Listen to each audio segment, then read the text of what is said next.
For NYUpInSyracuse.com, this is Matt Parrino, joined by Ryan Talbot, and very exciting cut down day, Ryan. We have quite a bit to talk about. We finally have a 53-man roster to dive in on. I think first off, though, LeSean McCoy, I went and talked about it earlier today. Now that we've had some time to kind of think about it, what are your impressions of this move that the Bills made today to move on from LeSean McCoy? Yeah, they're not surprising in the aspect of his performance from last year, his age, the fact that Devin Singletary has looked so well since the Bills have drafted him. But it is a little bit of a surprise based on what we've heard all offseason from GM Brendan Beane. As late as Thursday night during the Bills' last preseason game, talking about LeSean McCoy and Frank Gore being, the Buffalo's two veteran lead backs and how they were going to play a role this season. So then for him to be released, it was a little bit of a surprise in that regard. I did a little radio spot with ESPN Rochester yesterday, and they asked me about McCoy. And I said, 10% chance is what I gave them because of everything that we've heard all offseason. So it just kind of shows you that, the GMs will say one thing, and I don't think that Brendan Beane was necessarily lying about what he said, obviously. I think it was something that they decided here really late in the process, but at the same time, trust what you see, trust what you believe, because at the end of the day, all of these players are exchangeable. You can get rid of a player no matter who they are at some point in their career, and that's exactly what the Bills did today. I think if you're a Bills fan today, you have to be excited about the future and about Devin Singletary because he's shown enough to this coaching staff and this front office to allow them to move on from LeSean McCoy. I thought one thing that was interesting that Brandon said in his conference call that went about 20 minutes was that we didn't want to make a move last year at the deadline because we were still a developing team. We were still putting pieces in place, and you have to have the right pieces when you're finally willing to move on from a player that has proven production, a guy like LeSean McCoy. So I think that that's something that they've added some depth in free agency and through the draft, obviously with Singletary. And with this new offensive line, I think everybody involved just looked too good in this preseason to justify keeping LeSean McCoy and his $6 million cap hit this year that now you look at next year and potentially 90 plus million in cap space. I mean, it makes all the sense in the world. And I think that you take a guy like LeSean McCoy, and I said it in the video earlier, is when you bring a guy like Frank Gore in who has this leadership, this aura about him, and, he's already being talked about as that's the number one thing that he's bringing by the coaching staff, by the general manager. And you already had a 30-year-old captain at that position group the year before. And I just think that the writing, looking back, I think hindsight's 20/20, but the writing might have been on the wall. Yeah, I agree with that. And everything you mentioned, too, about the cap space, if the Bills do take that next step this year, whether that means not, 8-9 wins, whether that means making the playoffs, all of a sudden they're flush with cash again to add those few missing pieces that might make them a legitimate contender. Now, that's obviously getting well ahead of ourselves, but like you said, Devin Singletary looks real. Frank Gore still at 36 years old is an unbelievable running back. So you have a great 1-2 there. TJ Yeldon gives you that receiving option out of the backfield. I don't remember who said it today, but they kind of pointed out the fact that Yeldon is a good fit for this offense because Brian Dable, that Patriots-type scheme, they really get those running backs involved out of the backfield as receivers. So you have some talent there. You didn't need a LeSean McCoy anymore at this point in the game. Mm-hmm.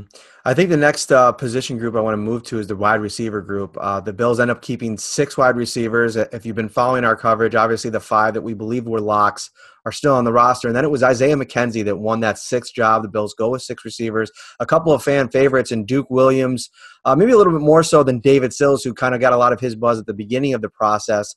But the Bills go 6 wide receivers. Listen, there's not a lot of opportunity for a guy like Duke Williams. I said it, in the lead up to today, that one of my biggest problems with rostering Duke Williams was, despite the things that he brings to the table, I think it was going to be tough for him to get out on the field.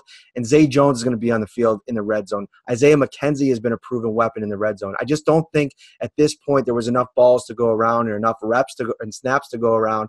And I think it makes sense that the Bills are going to try to get Duke Williams back on their practice squad.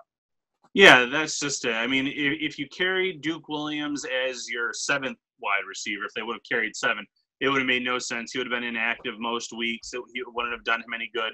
He doesn't really play on special teams, so that's why you probably give the edge to McKenzie for wide receiver number 6. McKenzie does a little bit more as a gadget player as well on offense, but good idea to kind of house him on the practice squad if he clears waivers. I think that's going to be the same type of plan with Rary McLeod.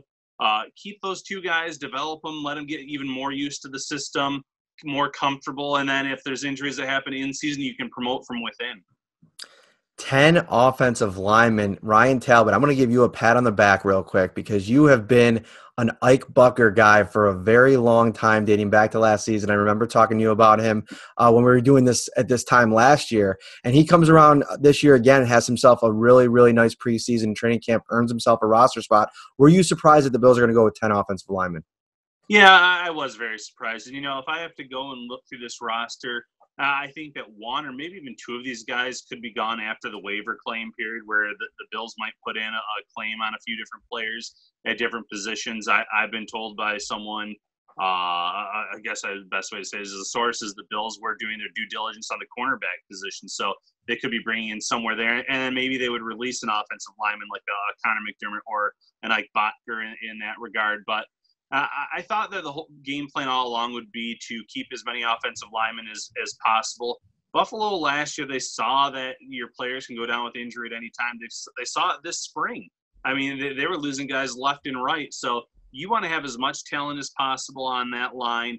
A guy like Ryan Bates comes in via trade. He can play all 5 positions. So I was saying for the last few weeks, I thought he was a guy that was really in play for a roster spot. I was happy to see him land that spot. I don't know where the Bills feel he's a best fit. So, the Bills might still look for an upgraded swing tackle if they think that there's someone better out there than a Connor McDermott or a Ryan Bates or, Ike Bocker's more of that interior guy. So I don't necessarily think that they're done with the offensive line. They might move 1 or 2 guys off the roster. They might replace one of them with another lineman. But not surprised, I guess, despite such a large number of offensive linemen on this initial 53-man roster. I think my big takeaway from the 10 linemen is I think they might still not know what they're doing with Cody Ford. I think that, he's gotten a lot of reps at right tackle. He's gotten some reps inside at right guard. And if that opening day roster is Cody Ford at right guard and Ty Nsekhe at right tackle, you need a backup tackle because I think right now Ryan Bates has proven himself. His best reps have come at center. So I think he's kind of penciled in as that backup center with some position flex.